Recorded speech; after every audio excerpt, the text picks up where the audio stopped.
नमस्कार आप सभी का एक बार फिर से आपका अपना लोकप्रिय चैनल बोल बिहारी में स्वागत है।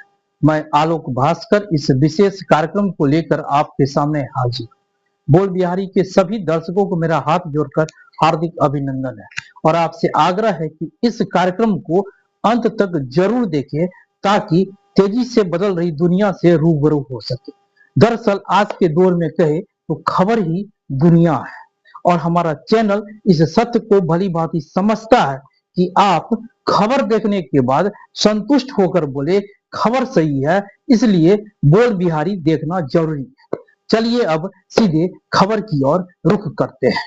राजनीति में टाइमिंग का अपना महत्व होता है, इससे इनकार नहीं किया जा सकता है। लेकिन क्या यह टाइमिंग अगर किसी नेता के निजी जीवन और राजनीतिक जीवन में टकराव के बीच आ जाए तो सब कुछ बिखर जाता है।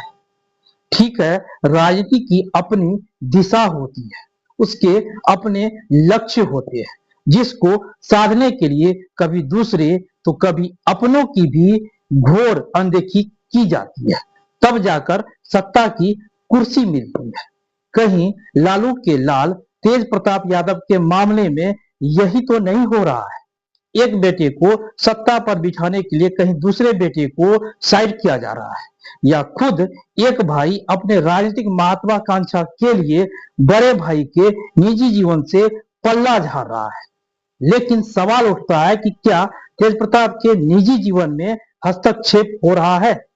क्या तेज प्रताप के हालिया प्रेम प्रसंग आजकल के चुनावी राजनीति में फिट नहीं बैठता है, तो इसलिए उन्हें बलि का बकरा बनाया जा रहा है, जैसा कि वे खुद इशारा करते हैं। क्या तेज प्रताप जो बालिग भी है, पूर्व में बिहार सरकार में मंत्री भी रह चुके हैं, वर्तमान में विधायक है, क्या उन्हें प्रेम करने का अधिकार तक नहीं है? इन सारे विषयों पर आज विस्तार से बोल बिहारी के इस विशेष एपिसोड में हम चर्चा करेंगे और यह भी चर्चा करेंगे कि यदि तेज प्रताप बड़े राजनीतिक परिवार से नहीं होते तो आज जो उन्हें कीमत चुकानी पड़ रही है वो शायद नहीं देना पड़ता। जब कभी देश में राजनीति की चर्चा होगी तो बड़े बड़े राजनीतिक घरानों की चर्चा तो लाजमी है और यह कटु सत्य है कि इन राजनीतिक घरानों के तथाकथित युवराजों की उलूल जलूल हरकत भी कभी कभी शर्मसार करने वाली होती है। ऐसे नेता पुत्रों ने जाने अनजाने में दिल्ली से लेकर कई प्रदेशों की राजनीति को अपने हिसाब से अपने अपने समय में बहुत हद तक प्रभावित किया है। बिहार की राजनीति में उस समय भूचाल आ गया जब राज्य के पूर्व मुख्यमंत्री लालू प्रसाद यादव ने अपने बड़े पुत्र तेज प्रताप यादव को पार्टी और परिवार से बेदखल कर दिया। तेज प्रताप यादव के कथित महिला मित्र अनुष्का यादव से पिछले 12 साल से संबंध को सोशल मीडिया पर स्वीकार करने का सजा इतना ज्यादा होगा, शायद तेज प्रताप को क्या किसी ने सोचा नहीं होगा। इसके साथ ही तेज प्रताप न सिर्फ पार्टी बल्कि परिवार में भी अलग थलग पड़े। बताते चले कि तेज प्रताप यादव की शादी मई 2018 में राज्य के पूर्व मुख्यमंत्री दारोगा प्रसाद राय की पोती ऐश्वर्या राय से हुई थी। ऐश्वर्या से अनबन के कारण शादी बहुत लंबी नहीं चली, दोनों के बीच तलाक हो गया। खैर, उनकी शादी भी उनके मर्जी के खिलाफ हुआ है, जैसा कि तेज प्रताप इशारा करते हैं। शादी के कुछ एक महीने के ही बाद दोनों के बीच संबंध इतने खराब हो गए कि तेज प्रताप और ऐश्वर्या में तलाक तक नौबत पहुंच गई। लेकिन उनके निजी जीवन में ट्विस्ट तब आ गया जब हाल ही में अनुष्का यादव नाम की लड़की का एंट्री हुआ, जिससे लालू परिवार सकते में आ गए। जब पत्नी ऐश्वर्या से तलाक का मामला कोर्ट में चल रहा, तो ऐसे में तेज प्रताप का यह कहना कि अनुष्का से उनका रिलेशनशिप पिछले 12 सालों से है, कई लोगों को अटपटी सी लगी। शायद तेज प्रताप ने करियर या फैमिली को लेकर उतने गंभीर नहीं दिखते हैं जितने छोटे भाई तेजस्वी यादव रहते हैं। बिहार में आगामी कुछ एक महीने में विधानसभा चुनाव होने, जिसको लेकर एनडीए का मुकाबला महागठबंधन से है और महागठबंधन का सीएम चेहरा तेजस्वी यादव को माना जाता है। ऐसे समय में जब लालू यादव अपने छोटे बेटे तेजस्वी यादव के लिए राजनीतिक बिसात बिछाने में जुटी हो, ठीक उसी समय उनके बड़े विधायक पुत्र तेज प्रताप यादव के ट्वीट से भूचाल आना स्वाभाविक था। जल्द ही लालू प्रसाद, जो राजनीति के बड़े खिलाड़ी हैं, उन्होंने तेजस्वी यादव और बिहार के सीएम कुर्सी के बीच इस हलचल से उठे राजनीतिक नफा नुकसान को कम करने के लिए आनंद फानंद में वो डिसीजन लिया जिसका किसी को अंदाजा तक नहीं था। यानी तेज प्रताप यादव के तत्काल फोटो सेशन और अनुष्का यादव से रिलेशनशिप से खुद को और परिवार को किनारा कर लिया। माना जाता है कि परिवार में हाल फिलहाल के फैमिली ड्रामा ने लालू के नाक में दम कर रखा है, जिससे आजीज होकर लालू प्रसाद ने इतना बड़ा फैसला किया है। आपको बता दें कि महज 27 साल की उम्र में महुआ विधानसभा से चुनाव जीतकर तेज प्रताप साल 2015 में पहली बार विधानसभा पहुंचे।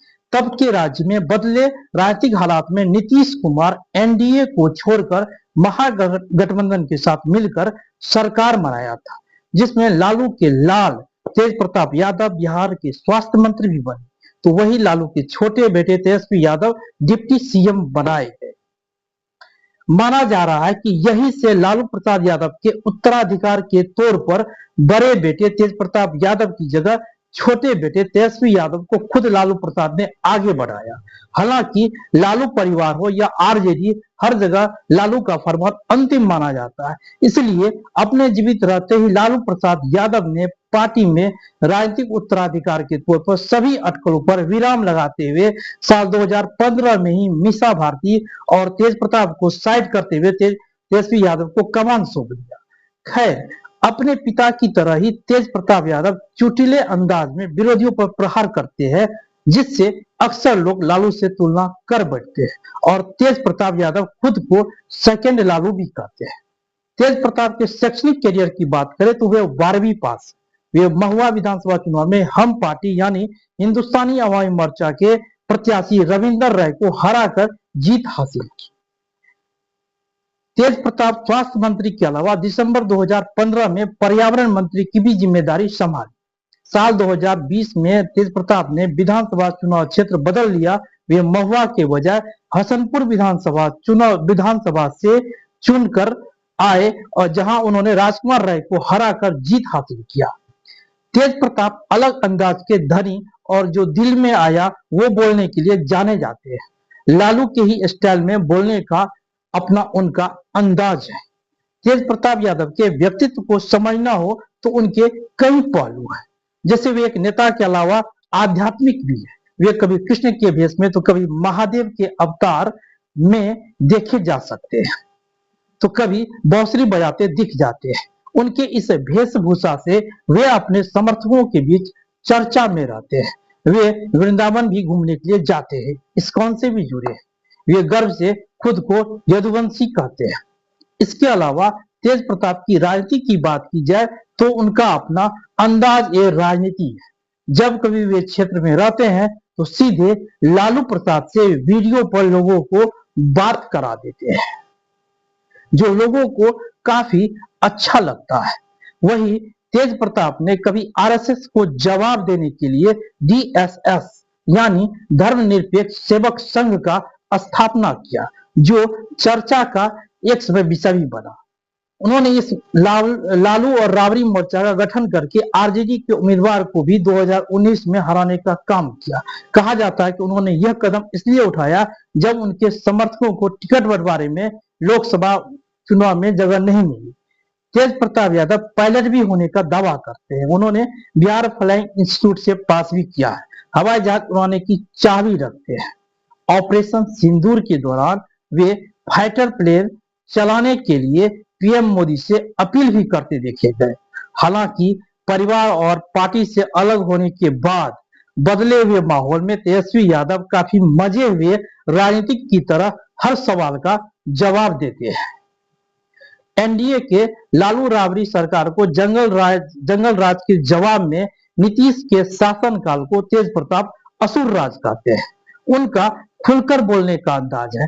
ऐसा माना जाता है कि तेज प्रताप राजनीति और राजनीतिक विषयों को लेकर उतने गंभीर नहीं है जितने तेजस्वी यादव रहते हैं। ऐसा लगता है कि राजनीति उनके लिए पहली पसंद नहीं रही। यह साफ है कि उनमें तेजस्वी यादव को आगे आरजेडी का कमान सौंपने को लेकर कोई नाराजगी नहीं दिखती है। इससे तो साफ है कि वे भविष्य में शायद ही तेजस्वी को कोई राजनीतिक चुनौती देंगे, लेकिन वे खुद को किंग मेकर की भूमिका में रहने का संकेत भी करते हैं, यानी खुद को कृष्ण और तेजस्वी को अर्जुन मानते हैं। तेज प्रताप अपने छोटे भाई तेजस्वी यादव को सीएम बनने का आशीर्वाद देते हैं। अपने मर्जी के मालिक तेज प्रताप को तेजस्वी यादव के इर्द गिर्द के सलाहकारों से नाराजगी रहती है। उनका इशारा साफ संजय यादव की ओर रहता है। तेज प्रताप का यह कहना कि तेजस्वी से उन्हें मिलने नहीं दिया जाता है, जिससे दोनों भाई के आपसी संबंध पर सवाल खड़े होते हैं। साथ ही उनका सीधा इशारा तेजस्वी के सलाहकार पर है, तेजस्वी के सलाहकार जिनको वे शौकनी भी कहते हैं। हालांकि तेज प्रताप और विवाद कोई नई बात नहीं है, फिर भी तेज प्रताप के साफगोई से बात करना उनके समर्थकों को काफी पसंद आता है। यही नहीं, ठीक लालू की तरह बोलचाल करना लोगों को काफी पसंद आता है। एक और आरोप तेज प्रताप पर लगता है कि वे अपने पार्टी के भीतर बड़े नेताओं को सम्मान नहीं करते हैं। ऐसे कई उदाहरण सामने आते रहते हैं, जैसे आरजेडी के पूर्व प्रदेश अध्यक्ष जगदानंद सिंह को कभी उन्होंने हिटलर कह दिया हो, या फिर रघुवंश सिंह पर कटाक्ष करना हो। तेज प्रताप कुछ भी कहने से नहीं हिचकते हैं। फिर श्याम रजक या किसी अन्य नेताओं से मारपीट या उलझना हो, उनके लिए आम सी बात है, जिससे पार्टी के वरिष्ठ नेता तेज प्रताप से दूरी बनाकर ही अपना भला समझते हैं। सवाल उठता है कि यदि तेज प्रताप यादव किसी पूर्व मुख्यमंत्री के पुत्र नहीं होकर किसी सामान्य परिवार से होते, तो क्या कोई भी परिवार बात संभालने के बजाय अपने बेटे को ही परिवार से बाहर कर देता? क्या संभव नहीं था कि लालू परिवार को तेज प्रताप के साथ मिल बैठकर इस मसले का समाधान निकालना चाहिए था? क्या तेज प्रताप यादव को बलि का बकरा बनाया गया है?